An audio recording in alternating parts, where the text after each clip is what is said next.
Hello ಗೆಳೆಯರೆ, ತಮ್ಮೆಲ್ಲರಿಗೂ ಗುರುದೀಕ್ಷಾ ಅಕಾಡೆಮಿಗೆ ಸ್ವಾಗತ. ಇವತ್ತಿನ ಸಂಚಿಕೆಯಲ್ಲಿ ನಾವು ಚರ್ಚೆ ಮಾಡ್ತಿರುವಂತಹ ವಿಷಯ special economic zones. Special economic zones ಬಹಳ ಪ್ರಮುಖವಾಗಿ ಚರ್ಚೆಯಲ್ಲಿರುವಂತಹ ವಿಷಯವಾಗಿರುತ್ತದೆ. ಈ ಒಂದು ಸ್ಪೆಷಲ್ ಎಕನಾಮಿಕ್ ಝೋನ್ಸ್ಗಳ ಬಗ್ಗೆ ಯಾಕೆ ಇತ್ತೀಚಿನ ದಿನಗಳಲ್ಲಿ ಚರ್ಚೆಯಲ್ಲಿದೆ ಅಂತಂದ್ರೆ, ಜೂನ್ ತಿಂಗಳಲ್ಲಿ ಮಿನಿಸ್ಟ್ರಿ ಆಫ್ ಕಾಮರ್ಸ್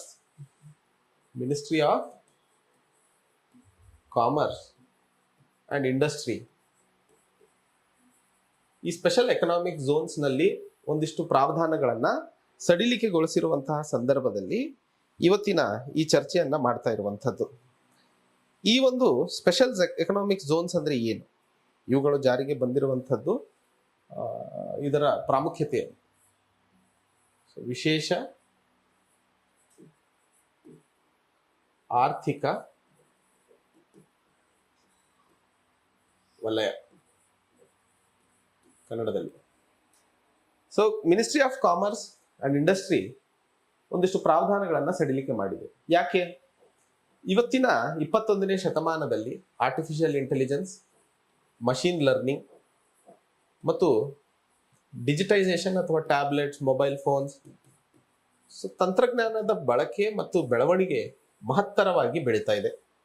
ಅಂಡ್ ತಂತ್ರಜ್ಞಾನದ ಬಳಕೆ ಮತ್ತು ಬೆಳವಣಿಗೆಯಲ್ಲಿ ಸೆಮಿ ಕಂಡಕ್ಟರ್ಸ್, ಚಿಪ್ಸ್ ಏನಿದಾವಲ್ಲ, ಇವು ಬಹಳ ಪ್ರಮುಖವಾದ ಪಾತ್ರವನ್ನು ವಹಿಸ್ತವೆ. ಸೊ ಸೆಮಿ ಕಂಡಕ್ಟರ್ ಅಂದ್ರೆ ನೀವು ಕಂಡಕ್ಟರ್ಸ್, ನಾನ್ ಕಂಡಕ್ಟರ್ಸ್, ಸೆಮಿ ಕಂಡಕ್ಟರ್ಸ್ ಅನ್ನುವಂಥದ್ದನ್ನ ಫಿಸಿಕ್ಸ್ ಅಲ್ಲಿ ಓದಿರ್ತೀರ. ಬಹಳ ಸಿಂಪಲ್ ಆಗಿ ಹೇಳಬೇಕು ಅಂದ್ರೆ, ಕಂಡಕ್ಟರ್ಸ್ ಅನ್ನುವಂಥದ್ದು ವಿದ್ಯುತ್ತನ್ನ ಚಾಲನೆ ಮಾಡಿಕೊಡುವಂತಹ ಸಾಮರ್ಥ್ಯ ಉಳ್ಳಂತಹ ವಸ್ತುಗಳನ್ನ ಕಂಡಕ್ಟರ್ಸ್ ಅಂತ ಕರಿತೀವಿ.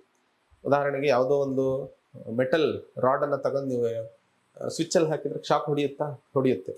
ಅದೇ ನೀವು ರಬ್ಬರ್ ರಾಡ್ ಅನ್ನ ತಗೊಂಡು ಸ್ವಿಚ್ ಬೋರ್ಡ್ ಅಲ್ಲಿ ಹಾಕಿದ್ರೆ ಶಾಕ್ ಹೊಡೆಯಲ್ಲ. ಬಿಕಾಸ್ ರಬ್ಬರ್ ರಾಡ್ ಎಲೆಕ್ಟ್ರಿಸಿಟಿಯನ್ನ ಗ್ರಹಿಸೋದಕ್ಕೆ ಅಥವಾ ಮೂವ್ ಆಗೋದಕ್ಕೆ ಬಿಡಲ್ಲ.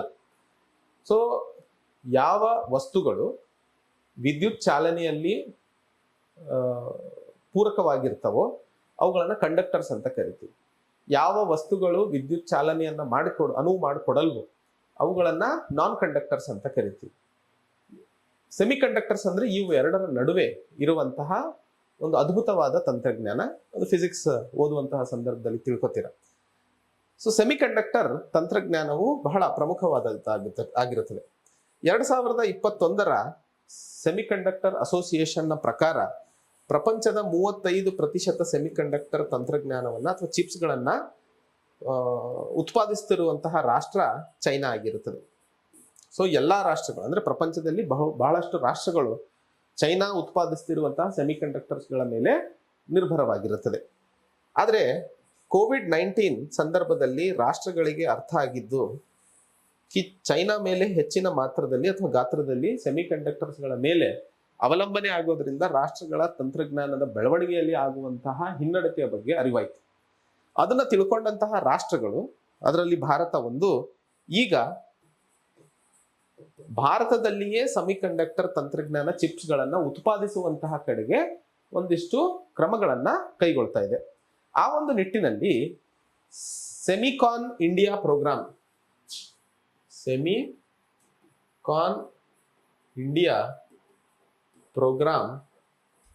2022.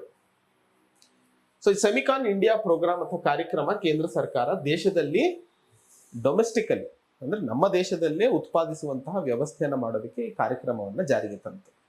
ಅದರ ಜೊತೆಯಲ್ಲಿ ಇವತ್ತು ಈ ವಿಶೇಷ ಆರ್ಥಿಕ ವಲಯಗಳಲ್ಲಿ ಒಂದಿಷ್ಟು ಕಾನೂನುಗಳನ್ನ ಸಡಿಲಿಕೆ ಮಾಡಿ ಹೆಚ್ಚಿನ ಗಾತ್ರದಲ್ಲಿ ಸೆಮಿ ಕಂಡಕ್ಟರ್ ತಂತ್ರಜ್ಞಾನವನ್ನ ದೇಶದಲ್ಲೇ ಉತ್ಪಾದಿಸಬೇಕು ಅನ್ನುವಂತಹ ವ್ಯವಸ್ಥೆಯನ್ನ ಕೊಡುವಂತಹ ನಿಟ್ಟಿನಲ್ಲಿ ಈ ಒಂದು ಟಾಪಿಕ್ ಅನ್ನ ನಾವಿವತ್ತು ಚರ್ಚೆ ಮಾಡ್ತಿರುವಂತದ್ದು. ಸೊ ಮೊದಲನೇದಾಗಿ ಸ್ಪೆಷಲ್ ಎಕನಾಮಿಕ್ ಝೋನ್ಸ್ ಅಥವಾ ವಿಶೇಷ ಆರ್ಥಿಕ ವಲಯಗಳು ಏನು ಅನ್ನುವಂಥದ್ದನ್ನ ತಿಳ್ಕೊಳ್ಳೋಣ. 2005ರಲ್ಲಿ SEZ ಆಕ್ಟ್ ಅನ್ನುವಂತಹದ್ರ ಅಡಿಯಲ್ಲಿ ಈ ಸ್ಪೆಷಲ್ ಎಕನಾಮಿಕ್ ಝೋನ್ಸ್ ಗಳನ್ನ ತರಲಾಯಿತು. ಈ ಸ್ಪೆಷಲ್ ಎಕನಾಮಿಕ್ ಝೋನ್ಸ್ ನ ಅಡಿಯಲ್ಲಿ ಇರುವಂತಹ 3 ಪ್ರಮುಖವಾದಂತಹ ಉದ್ದೇಶಗಳು ಅನ್ನುವಂಥದ್ದನ್ನ ಮಾತಾಡಿದಾಗ, ಮೊದಲನೇದಾಗಿ ದೇಶದಲ್ಲಿ ಹೂಡಿಕೆಯನ್ನ ಹೆಚ್ಚಿಸುವಂಥದ್ದು ಇದರ ಮೂಲ ಉದ್ದೇಶವಾಗಿತ್ತು. ಸೊ ಇನ್ವೆಸ್ಟ್ಮೆಂಟ್, ದೇಶದಲ್ಲಿ ಇನ್ವೆಸ್ಟ್ಮೆಂಟ್ ಹೆಚ್ಚಿಸಬೇಕು. ಇದಲ್ಲದೆ ಎರಡನೇ ಹಂತದಲ್ಲಿ ಎಕ್ಸ್ಪೋರ್ಟ್, ರಫ್ತಿನ ಗಾತ್ರವನ್ನ ದೇಶದಲ್ಲಿ ಹೆಚ್ಚಿಸಬೇಕು. ಈಗ ನಾವು ಆಮದು ಜಾಸ್ತಿ ಮಾಡ್ತೀವಿ, ರಫ್ತು ಕಮ್ಮಿ ಮಾಡ್ತೀವಿ, ಅದರಿಂದಾಗಿ ನಮ್ಮ ಕರೆಂಟ್ ಅಕೌಂಟ್ ಡೆಫಿಸಿಟ್ ಹೆಚ್ಚಾಗುತ್ತೆ, ಅದು ಎಕಾನಮಿಯಲ್ಲಿ ಓದ್ತೀವಿ.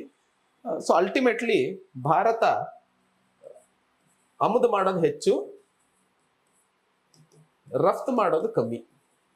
ಸೊ ದೇಶದಲ್ಲಿ ಈ ರಫ್ತಿನ ಗಾತ್ರವನ್ನ ಹೆಚ್ಚಿಸುವಂತಹ ಕಡೆಗೆ ಈ ಸ್ಪೆಷಲ್ ಎಕನಾಮಿಕ್ ಝೋನ್ಸ್ಗಳನ್ನ ತಂದಿರುವಂಥದ್ದು. ಇದಲ್ಲದೆ ಮೂರನೇ ಹಂತದಲ್ಲಿ ದೇಶದಲ್ಲಿ ಉದ್ಯೋಗಾವಕಾಶಗಳನ್ನ ಹೆಚ್ಚಿಸುವಂಥದ್ದು ಇದರ ಮೂಲ ಉದ್ದೇಶವಾಗಿತ್ತು. ಸೊ ಇವು ಮೂರು ಪ್ರಮುಖವಾದಂತಹ ಉದ್ದೇಶಗಳಾಗಿತ್ತು ಸ್ಪೆಷಲ್ ಎಕನಾಮಿಕ್ ಝೋನ್. ಯಾಕೆ ಇನ್ವೆಸ್ಟ್ಮೆಂಟ್ ಜಾಸ್ತಿ ಮಾಡ್ತಾರೆ ಅಂದ್ರೆ ಇಲ್ಲಿ ಟ್ಯಾಕ್ಸ್ ಎಕ್ಸೆಂಪ್ಷನ್, ಟ್ಯಾಕ್ಸ್ ಅನ್ನ ಒಂದಿಷ್ಟು ಸಡಿಲಿಕೆ ಮಾಡುವಂತಹ ವ್ಯವಸ್ಥೆ ಅಥವಾ ಟ್ಯಾಕ್ಸ್ ಕಮ್ಮಿ ಮಾಡೋದ್ರಿಂದ ಇನ್ವೆಸ್ಟ್ಮೆಂಟ್ ಜಾಸ್ತಿ ಮಾಡುವಂತಹ ಸನ್ನಿವೇಶಗಳು ಹೆಚ್ಚಾಗ್ತವೆ ಅಂತ. ಸೊ ಇವು ಮೂರು ಪ್ರಮುಖವಾದಂತಹ ಉದ್ದೇಶಗಳಾಗಿದ್ದು. ಈ ಒಂದು ನಿಟ್ಟಿನಲ್ಲಿ SEZ 2005 ಅಡಿಯಲ್ಲಿ ತಂದಂಥದ್ದ ಒಂದಿಷ್ಟು ಕಾನೂನುಗಳು, ಉದಾಹರಣೆಗೆ ಯಾವುದೇ SEZ ಅನ್ನ ರಚನೆ ಮಾಡಬೇಕಾದಂತಹ ಸಂದರ್ಭದಲ್ಲಿ ಮಿನಿಮಮ್ 50 ಎಕರೆ ಜಮೀನಿನಲ್ಲಿ ಮಾಡಬೇಕು ಅನ್ನುವಂತಹ ಕಾನೂನಿತ್ತು. ಇದನ್ನ ಸಡಿಲಿಕೆಗೊಳಿಸಿ 10 ಎಕರೆಗೆ ಇಳಿಸಲಾಗಿದೆ. ಅಂದ್ರೆ ಸಣ್ಣ ಸಣ್ಣ ಸ್ಪೆಷಲ್ ಎಕನಾಮಿಕ್ ಝೋನ್ಸ್ಗಳು ಇವತ್ತು ದೇಶದಲ್ಲಿ ಬರಬಹುದು ಅನ್ನುವಂತಹ ವ್ಯವಸ್ಥೆಯನ್ನ ಸರ್ಕಾರ ಇಲ್ಲಿ ಮಾಡಿಕೊಡೋದಕ್ಕೆ ಪ್ರಯತ್ನಿಸ್ತಿರುವಂಥದ್ದು. ಎರಡನೇ ಹಂತದಲ್ಲಿ